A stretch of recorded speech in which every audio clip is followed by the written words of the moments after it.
Racikan Berita 1. Assalamualaikum warahmatullahi wabarakatuh.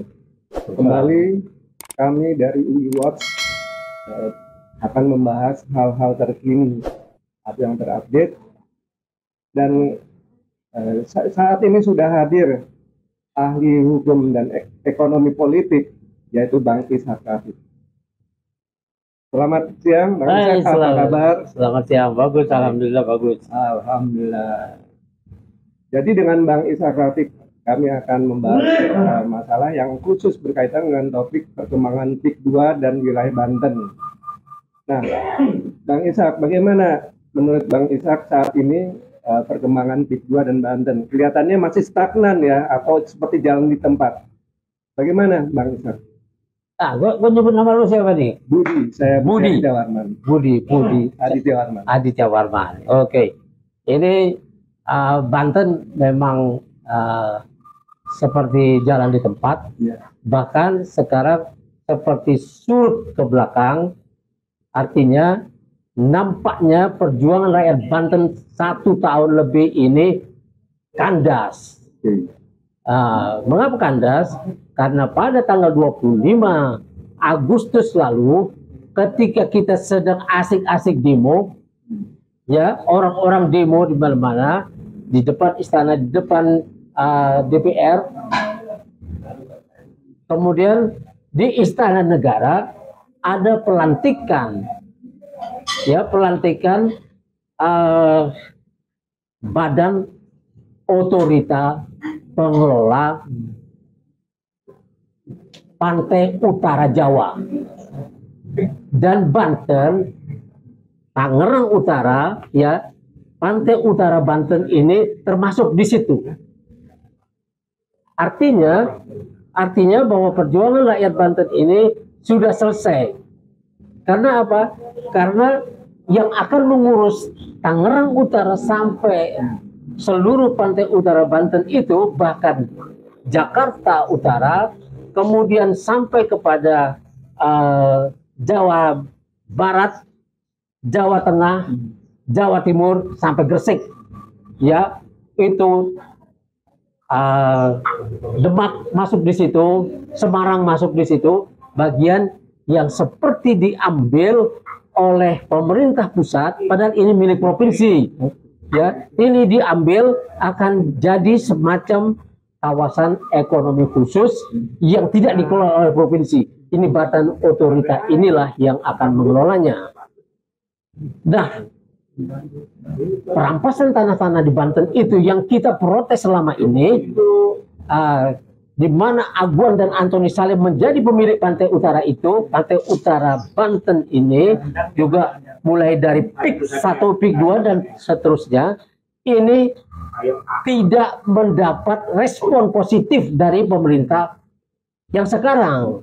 Jadi dia melanjutkan apa yang sudah berjalan, ya, sebagai PSN. Ya, ini PSN, proyek strategis nasional yang mengharu biru Banten, di mana tanah-tanah rakyat Banten, tanah-tanah petani Banten yang beririgasi teknis, yang dulu menjadi salah satu lumbung beras Indonesia, sekarang habis tuh, habis diuruk tanah itu, kali-kalinya diuruk, dan petani-petaninya tidak bisa lagi melakukan kegiatan bertani. Lalu nelayannya juga habis, dia habis, laut sudah dipagari, dan itu waktu diminta untuk mencabut, ya, mencabut pagar laut itu asal-asalan. Jadi Wahyu Trenggono seperti menolak itu, dan wakilnya seorang dari TNI, ya, sekarang menjadi kepala otorita, ya, kepala badan otorita pengelola Pantai Utara Jawa.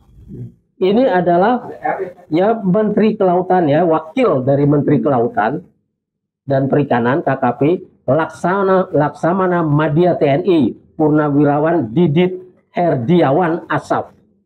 Ini sekarang yang menjadi kepala otorita. Nah, artinya apa? Bingar-bingar pencabutan pagar laut yang asal-asalan itu, yang cuma pakai benang itu, sebenarnya itulah yang sedang berlangsung. Mereka ini menolak tuntutan rakyat Banten, tapi pura-pura sedang melakukan tindakan, tapi tidak ada tindakan hukum.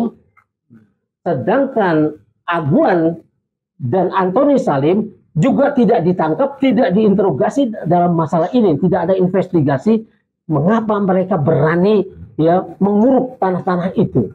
Ini adalah wilayah Republik Indonesia dan rakyat Banten adalah rakyat Indonesia yang menurut Undang-Undang Dasar 1945 harus dilindungi dari serangan militer dan serangan bisnis.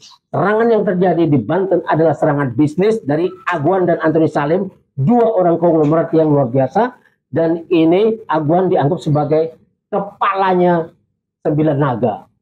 Selama ini dikenal sebagai kepala 9 naga, sedangkan yang di Rempang itu Tommy Winata. Kemudian Morowali, Sangihe, Wadas, Kendeng, itu semua berjalan seperti ini dan tidak ada hukum yang berlaku buat para konglomerat ini. Sekarang sudah berkembang menjadi 30 grup usaha karena para konglomerat yang dulu zaman Orde Baru itu, yang dulu 9 naga itu, sekarang sudah punya anak dan punya cucu dan sudah juga bergerak di bidang perekonomian ini dan sudah menjadi raja-raja baru juga yang bisa mengarahkan baik pemerintah, eksekutif maupun legislatif. Tidak ada yang berdaya menghadapi mereka, kecuali Prabowo mengambil satu tindakan yang keras terhadap ini.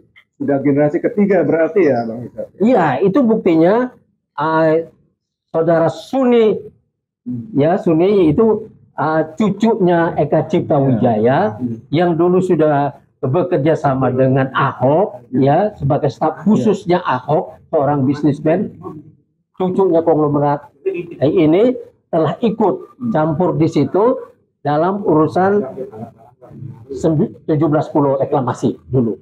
Itu ada segitiga korupsi antara pemerintah daerah ya yang diwakili oleh Ahok, kemudian Haliman ya yang mewakili Agung Podomoro waktu itu, ya kemudian ada Suni Tanu, ya Suni ini Tanuwijaya ini cucunya Eka Cipta Wijaya. Jadi ini sudah bercucu.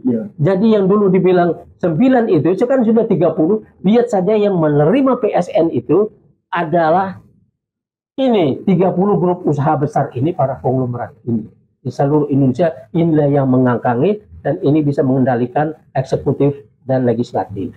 Jadi betul-betul PSN ini sebetulnya tidak menguntungkan rakyat ya, hanya mengambil uang negara melalui APBN, menguntungkan segelintir pengusaha saja ya. Ya, ini kan sudah dimulai zaman Jokowi tahun 2016 lewat Perpres nomor 3 tahun 2016. Ini tanah-tanah ini dijadikan di seluruh Indonesia dijadikan proyek strategis nasional, padahal itu sebetulnya proyek swasta yang dikasih cap proyek strategis nasional. Bahkan yang sudah selesai Bumi Serpong Damai misalnya dikasih cap juga proyek strategis nasional, padahal itu sudah selesai. Nah, yang seperti ini membahayakan rakyat karena rakyat menjadi tidak berdaya berhadapan dengan polisi dan tentara Republik Indonesia. Ya, sama seperti di Rempang yang waktu itu Panglima TNI-nya mau memiting siapa saja yang melawan. Rakyat yang melawan proyek strategis nasional ini yang mau diusir dari Pulau Rempang dan pulau sebelahnya itu, yang melawan akan berhadapan dengan TNI dan polisi. Nah, ini sudah berjalan dan tidak ada hukum untuk mereka. Nah, kemudian yang terjadi di Banten sama juga. Pemilik-pemilik tanah itu sudah dihukum berat. Sedangkan pelakunya tidak apa-apa. Dan semua aparat pemerintah dari gubernur, bupati, kemudian camat, wali kota, dan kemudian kepala-kepala desa ini terlibat dalam urusan ini. Dan rakyat Banten tidak berdaya, kecuali ada peluang untuk melakukan itu. Ya, dan wakil rakyatnya juga tidak mewakili rakyat Banten. Mestinya mereka ini marah duluan ketika tanah-tanah rakyat Banten ini diambil. Juga yang terjadi di Rempang sana, yang terjadi di Sangihe, yang terjadi di Morowali, itu mana bupatinya, mana gubernurnya, mana wakil rakyatnya. Nah, kalau mereka ini ya bekerja sama menyusahkan rakyatnya sendiri, membiarkan perampasan-perampasan tanah rakyat ini, ini nanti akan terjadi sesuatu yang sangat besar yang akan mencabut mandat ini, mencabut mandat gubernurnya, mencabut mandat bupatinya, mencabut mandat wali kotanya, mencabut mandat wakil rakyatnya. Dan inilah yang akan terjadi ke depan, kecuali Prabowo bisa melakukan sesuatu yang menghentikan perampasan-perampasan ini. Dan rakyat Banten harus mengerti ini, bahwa mereka kandas tapi tidak tahu apa-apa, seolah-olah sedang berhasil, protes sudah mulai redup, ya. Padahal yang terjadi kemudian ini sudah diambil lewat sebuah keputusan presiden, ya, keputusan presiden nomor 76 kalau nggak salah, ya, yang mengangkat Didit sebagai kepala otorita pantai utara Pulau Jawa, termasuk Banten. Ya, nah ini akan sangat mengerikan ke depan. Prabowo harus bisa mencabut ini, jangan pura-pura mendengar rakyat, tapi sebetulnya yang dilakukan apa yang diinginkan konglomerat. Ya. Ini tidak bisa dibiarkan, dan wakil rakyat DPR harus ngomong tentang ini, harus menghentikan BSN di Banten karena sudah dicabut.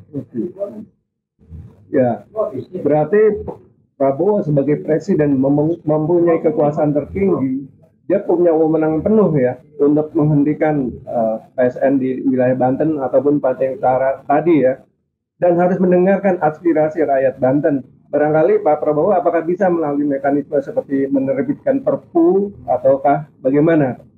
Masalahnya Prabowo sudah menerbitkan kepres tentang otorita Pulau Pantai Utara Pulau Jawa.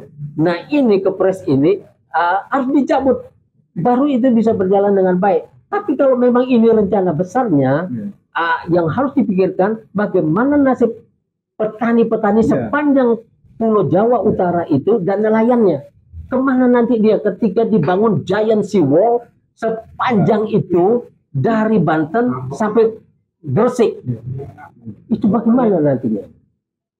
Nah, berarti rakyat Banten bisa difasilitasi ya untuk kembali menyuarakan ini kepada pemerintahan, khususnya kepada Presiden RI Prabowo, supaya dapat mengambil tindakan seperti yang disebutkan Bang Ishak tadi ya. Ya, ini kita tahu ya, Laksamana Madya TNI Purnawirawan Didit Herdiawan Asaf ini adalah wakil ya waktu itu wakil Menteri KKP Kelautan dan Perikanan. Artinya Wahyu Trenggono dan dia kan sama saja. Dan sekarang dia memiliki kewenangan yang lebih besar lagi, mengambil Pulau Jawa Utara ini ya sebagai kekuasaan penuh badan otorita. Nah, bagaimana dengan kekuasaan provinsi-provinsi dan daerah-daerah tingkat 2 ini nantinya? Ini kan habis nih. Baik, kalau gitu pada akhirnya Prabowo harus mampu mengakomodir umpan balik dari masyarakat, khususnya masyarakat wilayah Banten ya, para petani dan nelayan ini. Baik, demikian bincang-bincang dan diskusi kami dengan Bang Ishak Rafiq. Semoga ini dapat menjadi wawasan yang lebih luas lagi dan dapat mengingat kembali tindakan nyata apa yang harus diambil oleh pemerintah. Terima kasih atas perhatiannya. Wassalamualaikum warahmatullahi wabarakatuh. Veritas Probitas Justisia.